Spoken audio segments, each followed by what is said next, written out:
hey, it's one of our last sections of notes for the year. Yay! We've got 2 more after this. So this is all about electrical circuits, and this is the title for our notes, so make sure you write that down on the top of your notes in the input side of your notebook, and this is where it's going to be saved under this title in eBackpack.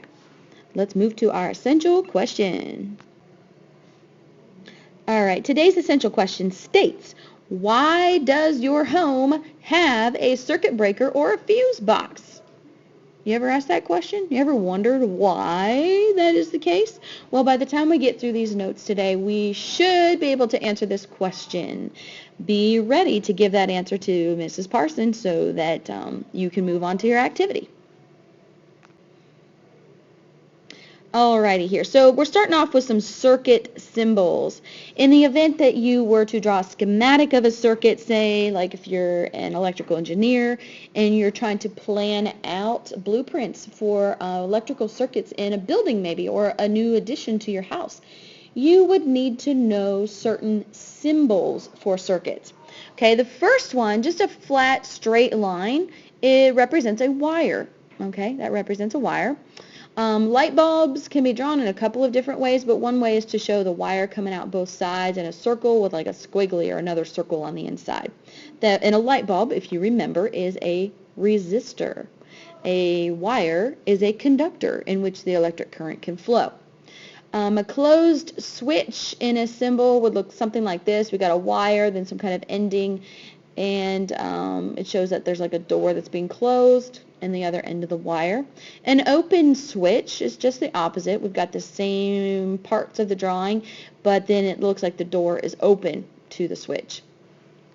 Batteries are drawn where we've got the positive side has the wire going into a long line, then a short line, then a long line, then a short line. And the short line ends where the negative is. So that's how batteries are drawn in a circuit schematic. All right?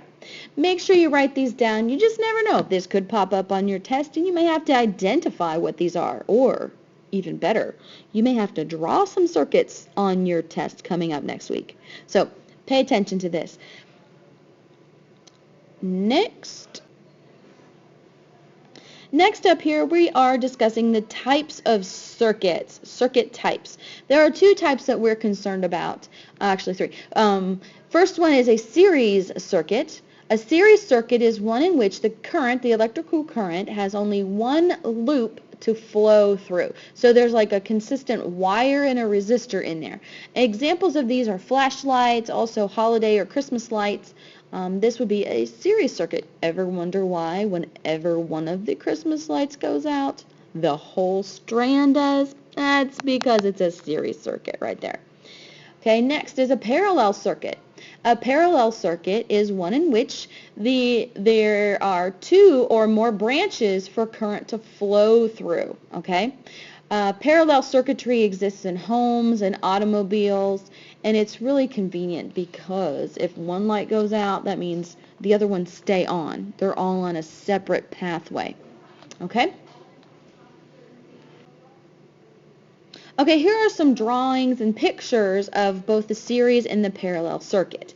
Here is a series circuit. We've got our switch, which is closed, so that means electrical current should be flowing. We have our battery, our power source, and see how these resistors or light bulbs are all on the same flowing circuit, on the same wire. Okay, and down here is the schematic. Schematic, we've got an open switch drawn, the 2 light bulbs, and then the battery drawn right there.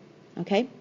Now, if one of these bulbs were become disconnected or burn out or something like that, then the other one wouldn't light, even if the switch is closed. Okay. Now, a parallel circuit, we observe there's our switch, there's our battery or power source. Then it branches off into 2 separate routes for the electricity to flow. And this is convenient because if this bulb were to burn out, this one would still light up. Okay. Here is your schematic. There's our open switch down here, the battery, and our resistors on 2 separate pathways. Okay. Now here we go is a complex circuit. A complex circuit is very, very typical of what we have in our electronic devices. It's a circuit that's composed of both series and parallel circuits. So as the complexity of a circuit arouses, like if for different appliances, electronics, like I said before, TVs and so on, they have very complex circuitry. And this is just a simple example of one such complex circuit. Here we've got our battery. This is our battery. It's a 15-volt battery source. And it flows through, the electrical current flows through the wire. We've got one resistor here. This could be a light bulb. Another resistor here, which could be a light bulb. And here is a, I forget, I think it's a capacitor, in which electrical current can flow. And the switch is right here. All right, see how we have a combination of series and parallel. These resistors are parallel to each other and also in series because the switch comes out and breaks up the electrical current. Okay, so electrical current will flow through this one the whole time, this one, but the switch controls whether or not this one can turn off or on. All right, so that's just one small example of a complex circuit. Okay, next here, electrical energy enters your home at the circuit breaker or fuse box and then branches out to appliances, wall sockets, and lights. All right, now let's break down what is a circuit breaker. The circuit breaker is a small piece of metal that bends when it gets hot, which opens the circuit and stops current flow. So if there's a power surge or something like that, it is possible that one of your circuit breakers will open the circuit and cause the power to go off. And that's a good thing. It's a safety feature.